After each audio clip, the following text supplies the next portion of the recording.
Here's your WTF Action News for Friday, July 18th.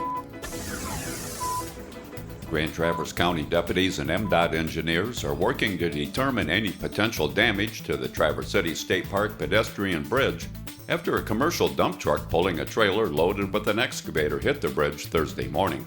The driver of the tractor trailer, identified as a 47-year-old Lake Ann man, was cited for not properly loading the excavator onto the trailer. There were no injuries and the bridge was closed to foot traffic, but cars are allowed to pass under. 10 people were displaced from their apartments after heavy rainfall Wednesday night caused a flood at the Century Terrace Apartments in Manistee.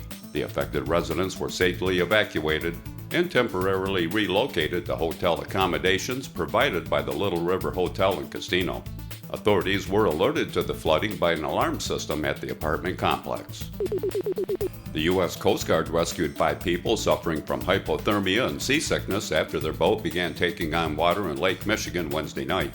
The name of the boat has not been released, but it was one of several vessels that had been traveling from Chicago to compete in this weekend's Chicago Yacht Club race to Mackinac. Elkona County deputies had 74 calls last week, including 3 for a suicidal person, 2 for threats, and 1 for domestic violence.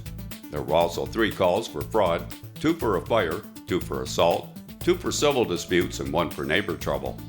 Deputies initiated 54 traffic stops and issued 28 citations. They also responded to 15 auto crashes, including 10 between cars and deer. There'll be a children's craft activity and story time at the library this morning at 10:30. There'll be an open house at the new Sunrise Community Center on Barlow Road in Lincoln today from 1 to 4 p.m. This is the venue for this year's WTF annual fundraiser on August 2nd. There'll be a kids' night at the Harrisville Train Depot from 6 to 8 p.m. with games, popcorn, and prizes. Stand by. Here we go.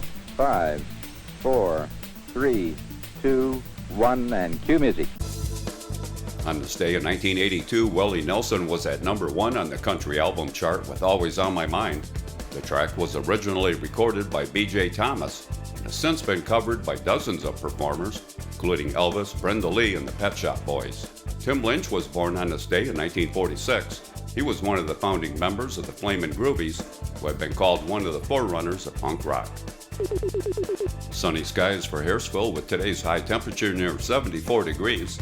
Northwest winds at 5 to 10 miles an hour becoming southeast this afternoon. There's a 10% chance of showers overnight, otherwise partly cloudy with a low around 62. We have a chance of rain Saturday with a high near 72. Sunday will be sunny with a high near 80. WTF Action News is a public service of your local community radio station, WXTF-LP Harrisville. Right here in Elkona County, Michigan.